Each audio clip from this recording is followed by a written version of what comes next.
Hi, and welcome back to another exciting episode of Extra Feature Interviews. We have a fabulous guest who's third time?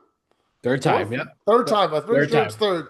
Third time. Chris Esper's here with his new short, Michael Solace. Welcome. Solace? Oh, yep, Solace, you got it. Yep. Solace. Thanks. Okay. Yep. I was shocked. You didn't write this. No, I did not write this one. No. What's going on here? That seems to be your thing. Yeah, well, so one of the other shorts I did show you, Undertaker, I didn't write that one either. That was written by Chris Salvi, who also wrote Michael This Solace. one. This one, yep. So, yeah, so I mean, I don't always direct things I write. I mean, it's lately I have been, but this one fell into my lap, and I'm like, oh, I have to make this. I mean, because it did feel like something that I would write, Yes. so it spoke to me in that way. So I'm like, okay, this feels, it felt like, it felt like something I would write. Chris even said that yeah, well, first of all, there was another director attached to it before I came along, and that director unfortunately could no longer was no longer able to make it. So then Chris approached me and said, "Would you want to do this?" And I read it and I said, "Holy shit, this feels like something I would write, but not only It does it feel like does. something not only does it feel like something I would write, it feels like it's just something that I would want to watch." So it was those two reasons I said, absolutely, I'm in. So yeah, I did not write it, but I wish I did, but So I have a question. Coming on, okay, Undertaker is the one with the guy in the bus. no, that's Imposter. Was black and white, and it was about the man that wakes up at the train tracks, and That he. we did two of the same day. I know we did both those on the That's same right. day. We did That's one, then we right. did the other. So I had to That's right. remember which one it was. That's Okay. okay. That's okay. Yeah. So in doing that, is this a paid gig for you, or is this just like, hey, I like this, let me do this? No, it's just hey, I like this. Let me do this. Okay. Kind of situation. Yeah, Because I mean, you are a man of work for hire, last time I checked. I am. Yep, I Okay. am. I just Yep. so sometimes you like, I'll do this for on the cheap. I Yeah, got it. no, I mean, in this case, I not only directed it, I was also the producer. So I was also, finding the money slash also putting the money in. So what, well, I virtually paid for the whole thing, basically, with the exception of one very generous funder who was one of my executive producers. She was kind enough to give me some money too. But yeah, I funded, so because I was also funding it, because I was that passionate about it, I fund all my movies, but. I know Yeah, you do. yeah. So in any event, yeah, it's one of those things where when you're a filmmaker that's also producing it, you're the last person to see any kind of dime. If anything, you're losing money. So Probably. to which someone will ask, well, then why do it? And then they're like, what's the reward? I'm like, well, the reward is in the work, The reward is the work, expressing yourself, getting it out there and finding an audience, and then you make the next one, which will then give you money. I mean, plus with short films, you're not looking to make money. You're just looking to hone your craft and then make that feature, which then can make you money, perhaps. It's unpredictable. Nobody knows. I gotta say, I want people to know what you do. Chris is like, I don't know how to say, jack of all trades. I mean, I want people to know you do everything. I've seen other work you've done for other people, and the amount of work you can do on 10 cents is amazing.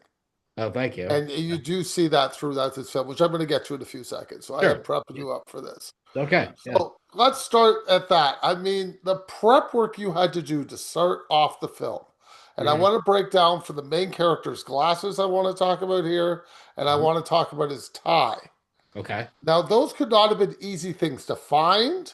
I think you had to work for them. So walk me through those processes. Sure. Yeah. So in the case of the costumes, so to make another connection here, Gabrielle Rawson, who you had on the show, uh, I did. She, I've worked with her numerous times on many projects. I was her director of photography on at least three or four projects at this point, including Fool's Gold, which she had talked about on your show.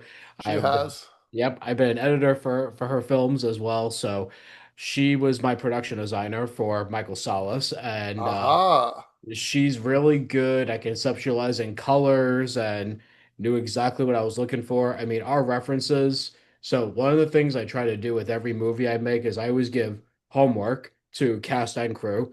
I say, okay, you're going to watch these three movies. to get an idea of the vision Oh that no, you can't just. You got to give me the three movies. oh, You I am can't going to just. give it to you. I Okay, am good, good. Yeah, You know I I'm am going to give it to at. you. Yeah.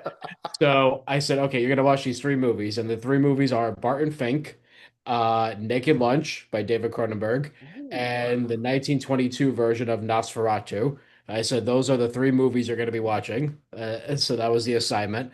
Um, so the outfit is very much inspired by John Turturro's character in Barton Fink. Absolutely, it is. Yeah. Now you've Mhm. told me, I totally see it. Yeah, so we specifically went for the same kind of colors, and the cinematography was very akin to that as well.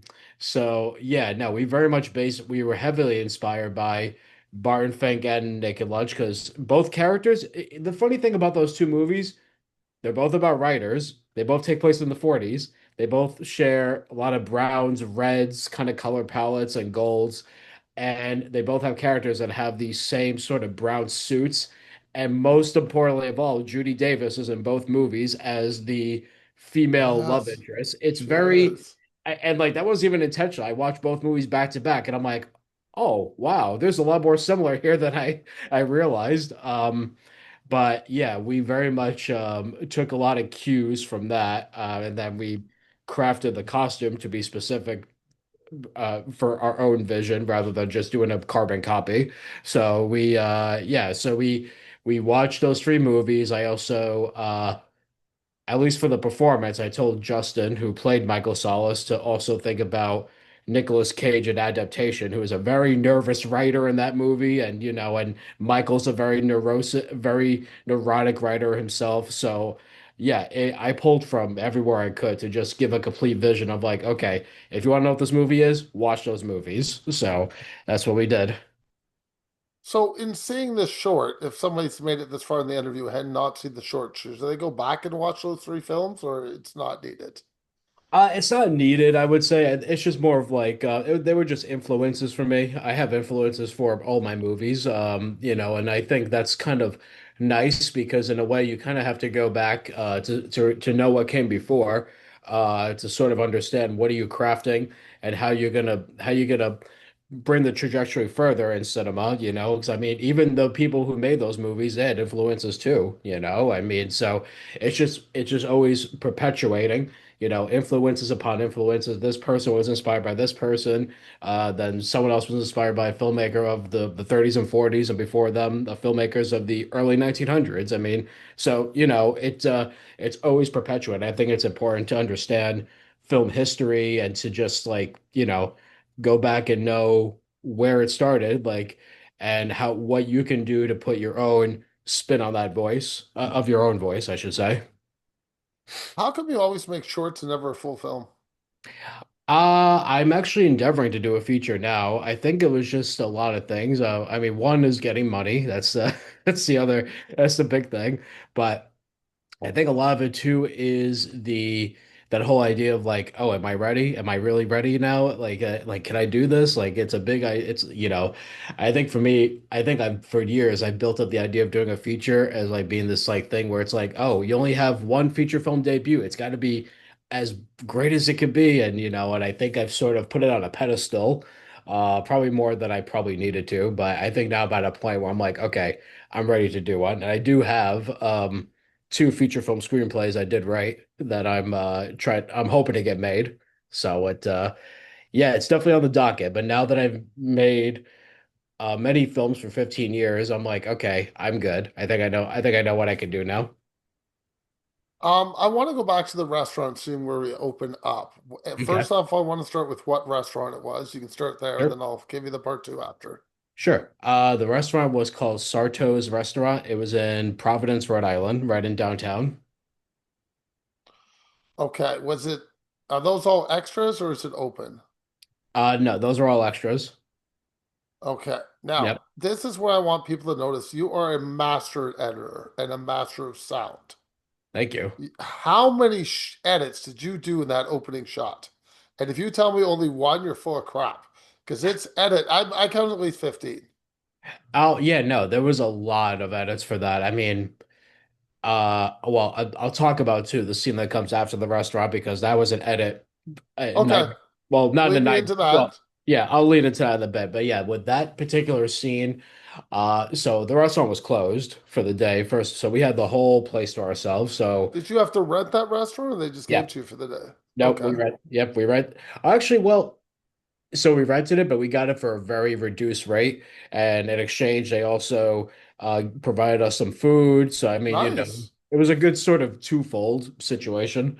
Um, and so, yeah, we were there for the whole day. And basically, we just captured as many shots as we could get because, I mean, we had the time, we were able to do it. And the dialogue scenes were very short, thankfully. So it allowed us to do the dialogue portions and then go in, get our background cast, and then release them and then just get whatever inserts we wanted. And then we were out of there.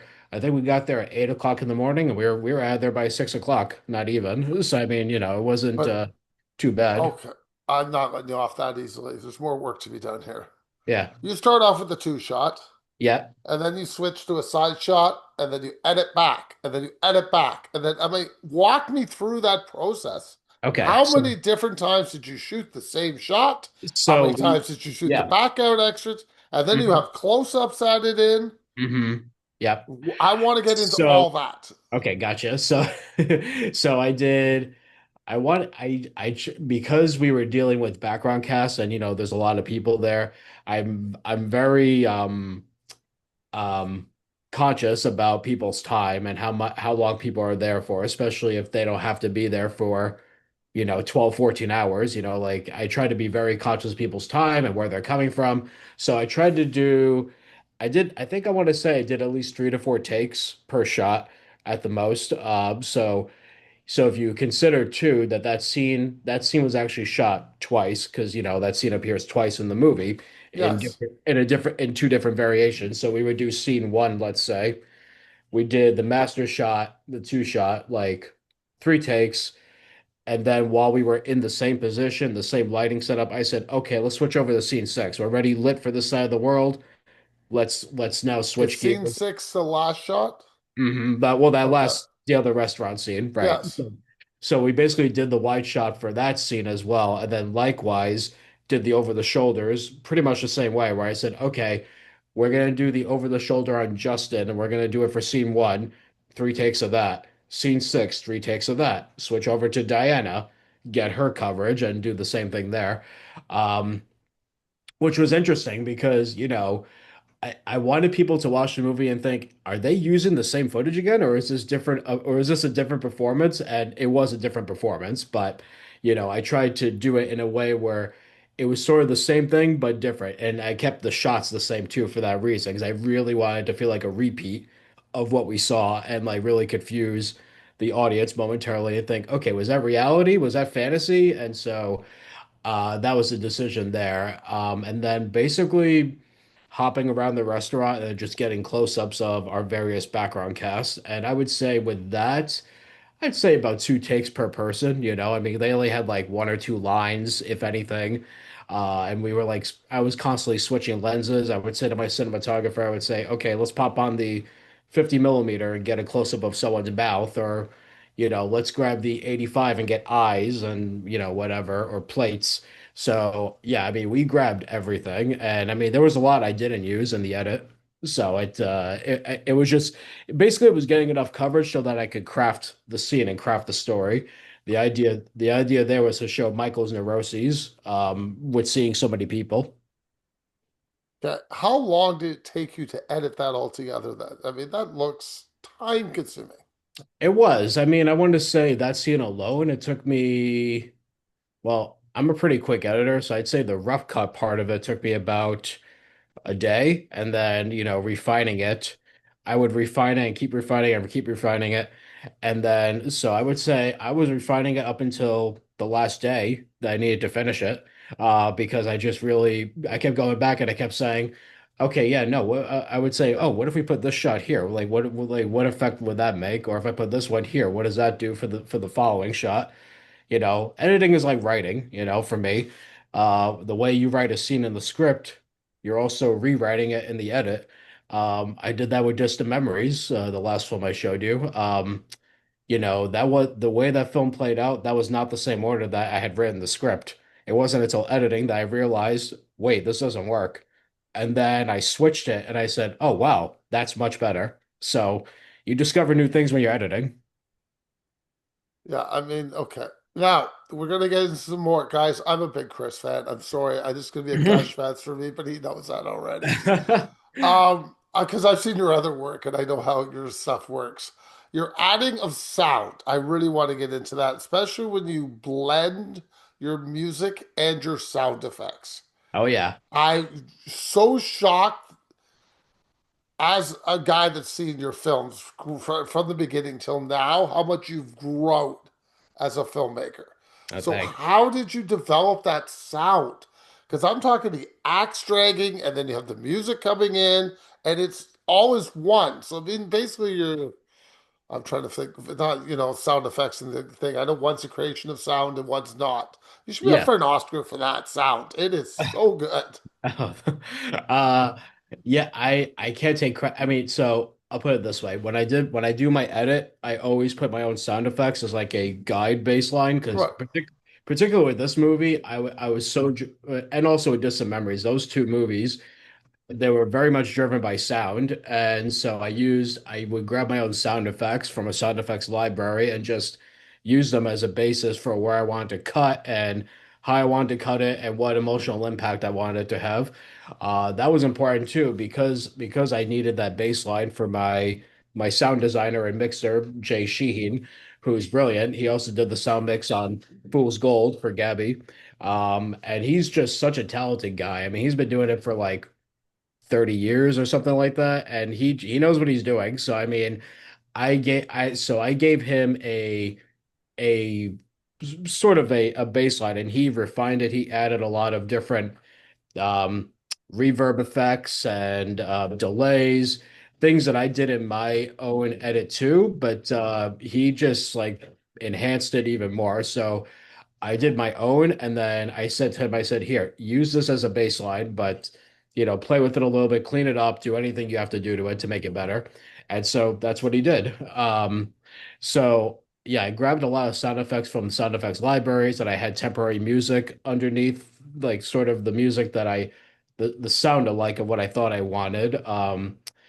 I took music from Eyes Wide Shut, for example, because it was the type of music I wanted. I And can so, see that. yeah. Yeah. So I took music from that film and I laid it underneath a couple of the scenes, and I would go and I went to my composer, Jimmy Jackson, who also produced the movie, co-produced it with me. I said, this is the vibe I'm looking for. And so when I got the music and the sound put together, sent it over to Jay, and then he did the full mix from there on out. The man dragging an axe is such a distinctive look. Hmm. I mean, I know what it means in the film, but I'm thinking maybe it might be something the writer has actually felt of the script. Oh yeah. Like, Yeah. I totally think I mean, you shot it beautifully. I'm not going Oh, into that, thanks. but I was just thinking that it's a cathartic of carrying the axe is just so deep for Hmm. anybody who produces anything, yourself, me, anybody. Yeah. And is that the visual we were looking for? It absolutely is. I mean, and the man who was the stunt coordinator for that scene, my good friend Robert Marcella, he made a good point. He said, "You really want to show with the stunt that the pen is mightier than the sword," and Yes. that was the idea behind the concept of well, the script said an axe, and Robert actually did bring a sword to the set. We did try a rehearsal with the sword. I was like, it does work. It's very cool, but the axe, I couldn't get the image of the axe out of my head, so we just used the axe. But he did have a sword, and then the idea of using the pen for Justin to come out and put the pen like this so that he drops in the script. That was not how it was written. In the script, Paul takes the axe, goes like this, trips on himself, and hits the wall. And we all thought, okay, that doesn't really work as well. We need something that's a little bit more powerful. So then Robert had this pen, this sort of fountain pen. And so we figured, oh, let's use that. And that just made it a more powerful image that the pen, or writing, I should say, is what ultimately became Angel Donovan's demise in that scene when he drops dead. It's like the very thing that killed him, the sight of a pen is just like he can't look at a pen anymore, because you become so consumed with writing that, at least when I'm writing, you'd start to develop beads of sweat down your forehead as you're trying to figure out what's the next word. But say, what's the right word for this piece of dialogue? What's the right verbiage that you're trying to say? What are you trying to? So it could just feel very daunting to sit in front of a piece of paper or a computer and these days and try to figure out what works best for you as a writer. Is it a blood capsule in his mouth? No, actually, with that, we actually just had the makeup artist. She has had like a little cup of blood, and then she just we would just pour it at the beginning of the take, and Okay. then he held it in his mouth, and then on cue, he just dropped it, and then that was it. Now, you shoot that scene outside, coming around a corner, kind of. Was this Mhm. early in the morning? Did anybody say anything? I always need to know. No, we actually had a police detail on site, so Aha! the city knew what we were doing. A matter of fact, the people that own the restaurant, they own that property of that alleyway. So Oh, they knew we were looking for an alleyway, and the woman who was helping me said, "Oh, we have an alleyway down the street. Just use that one." I'm like, "Oh, really?" And she's like, "Yeah." I'm that's like, awesome. "Sweet." So then, we had to get production insurance. We had to get the police involved to make sure that they knew what was going on. And so the police were on standby and they knew what we were doing. They were stopping cars for us when needed. So, I mean, it was great. It worked out really well. So let's move on to the night shot. I won't discuss where it happens because I think it's kind of important to the film, so I'm going to leave Mhm. that out. Yep. How was lighting the night shot? And then we'll get to the props next. So the lighting of it was a pain. It was, oh God, it was awful. Because we were at this location that obviously had no power needs. Nope. So we were using battery operated lights, which did work for a bit, but then of course the problem there was like, how do you charge the batteries when they die?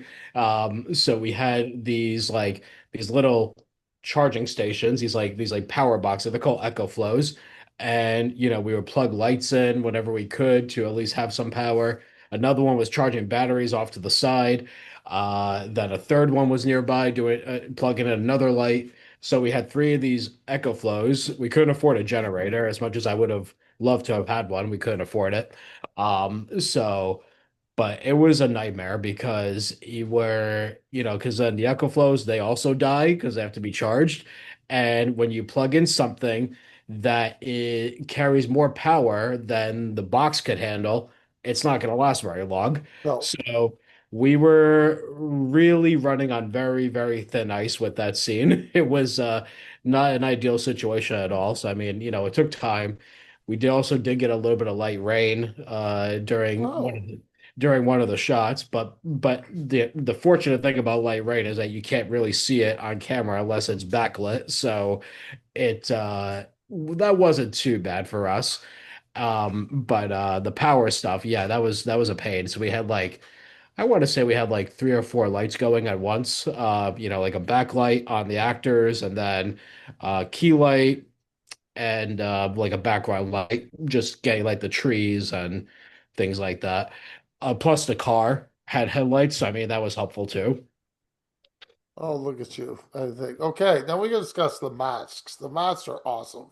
Oh, thanks. You Yeah, have five different masks, I think. I think it's five. correct. Yep. Where did they come from? Or they're all plain, you painted them, or what's going on there? So the script described these demon masked individuals. But the script never said what they looked like. And that was actually my idea to have them be made out of screenplays. So I said to Gabby and Christian Sherman, who is our art director, we discussed it. I said, "Oh, what if the masks are made out of screenplays? It's about a writer."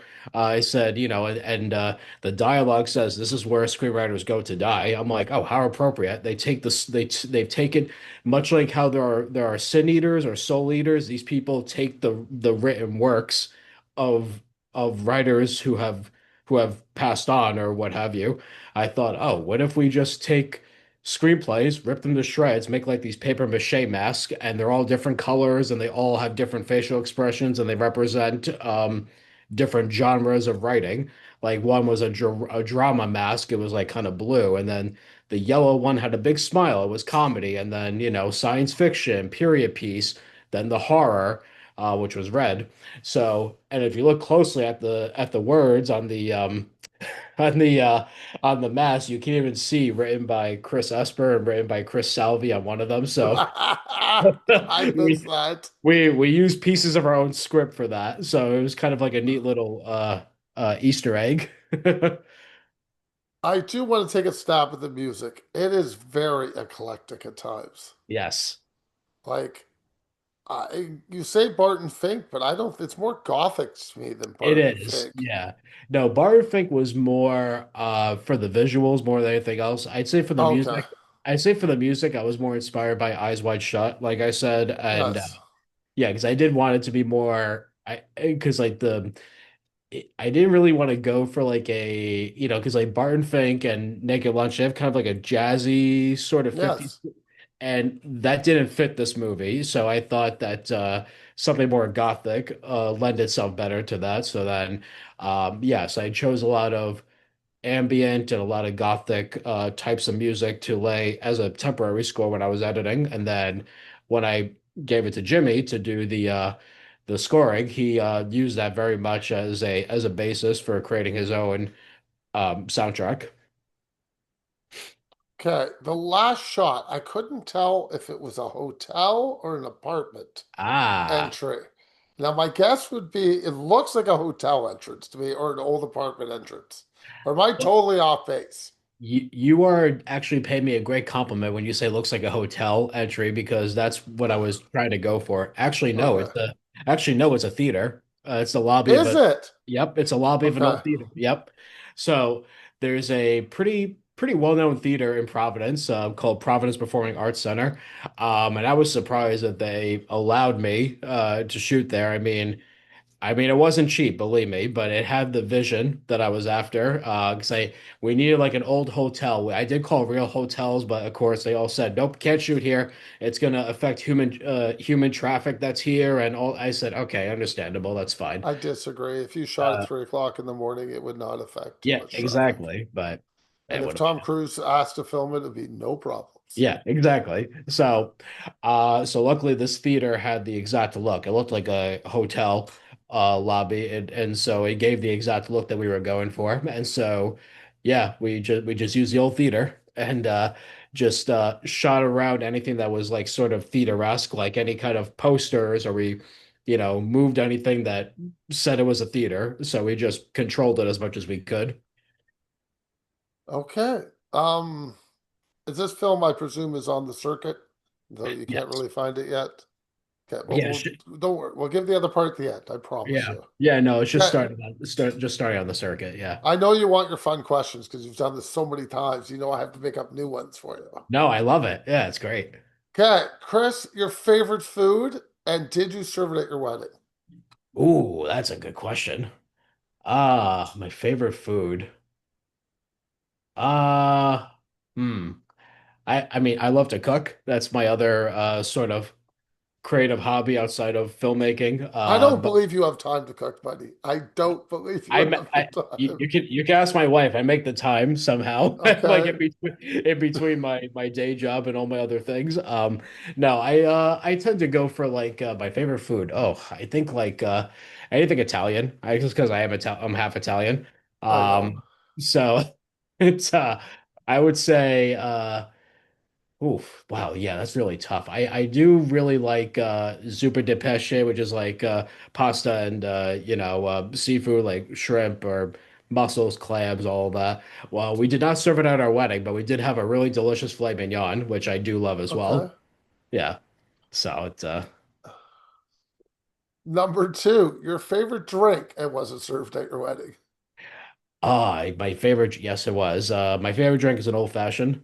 Okay. Um, and Nice drink. yep, we have like a his and hers kind of drink. Like her favorite drink is a gin and tonic, and mine's the old fashioned. So we had that at the open bar. Physical media or streaming? Which one do you prefer? Oh, physical, easily. Okay. And where everybody can find your lovely work. My work can be found on my website, which is storiesmotion.com. I am also on Facebook and Instagram at Stories of Motion, or it's also under what is at Chris underscore Esper, and you'll see my work there as well. So, yeah, I mean, those two films are both Distant Memories of Michael Solace. They're on the festival circuit. Distant Memories is almost done and will be online fairly soon. And Michael Solace is just starting its festival journey. Okay. Thank you as always. Talk to you again soon. Yeah, thank you.